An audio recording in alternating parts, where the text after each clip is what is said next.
غیر قانونی طور پر بھارت کے زیر قبضہ جموں کشمیر کے ضلع اسلام آباد میں بھارتی فوجیوں نے اپنی ریاستی دہشت گردی کی جاری کارروائیوں میں مزید 2 کشمیری نوجوانوں کو شہید کر دیا۔ فوجیوں نے نوجوانوں کو ضلع کے علاقے گڈول ککرناگ میں 7 روز سے جاری فوجی کارروائی کے دوران شہید کیا۔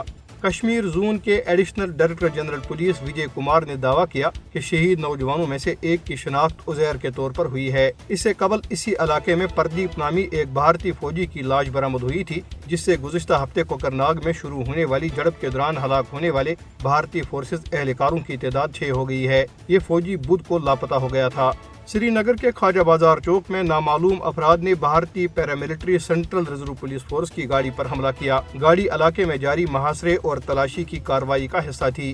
بھارتی فوجیوں نے ضلع راجوری کے علاقوں سیری، گگروٹ اور نوشہرہ کے ملحقہ علاقوں میں پرتشدد کارروائیاں کی۔ دریاسنا کشمیریوں کو درپیش مشکلات کے حوالے سے قابض انتظامیہ کی بے حسی کے خلاف سری نگر اور کپواڑہ میں احتجاجی مظاہرے کیے گئے۔ مظاہرین نے، جن میں زیادہ تر خواتین تھیں، احتجاج کے دوران سری نگر کے علاقے گاندرپورہ میں صفا قدل روڈ اور سوپور کپواڑہ ہائی وے کو بند کر دیا۔ مظاہرین نے بجلی کے سمارٹ میٹروں کی تنصیب کے ذریعے کشمیری عوام کو لوٹنے اور کشمیریوں کو درپیش مشکلات کے تئیں بے حسی پر مودی حکومت کے خلاف نعرے لگائے۔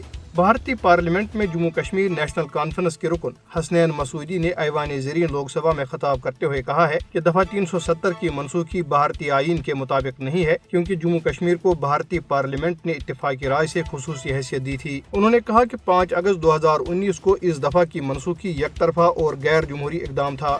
بھارت کی خفیہ ایجنسی را کے سابق سربراہ امرجیت سنگھ دولت نے نئی دہلی میں معروف بھارتی صحافی کرن تھاپر کو انٹرویو دیتے ہوئے اعتراف کیا کہ مقبوضہ جموں کشمیر کے لوگوں کی بھارت سے دوری نفرت میں بدل گئی ہے۔ اپنی بات کی وضاحت کرتے ہوئے AS دولت نے کہا کہ اس نفرت کی ایک بنیادی وجہ یہ ہے کہ کشمیر کے لوگ یہ سمجھتے ہیں کہ ان پر باہر کے لوگ حکومت کر رہے ہیں، کیونکہ اہم عہدوں پر فائز لوگ جموں کشمیر سے باہر کے ہیں۔ انہوں نے دعویٰ کیا کہ اس نفرت کی وجہ سے مقامی لوگ بھارتی فوج اور پولیس کو غلط معلومات دیتے ہیں۔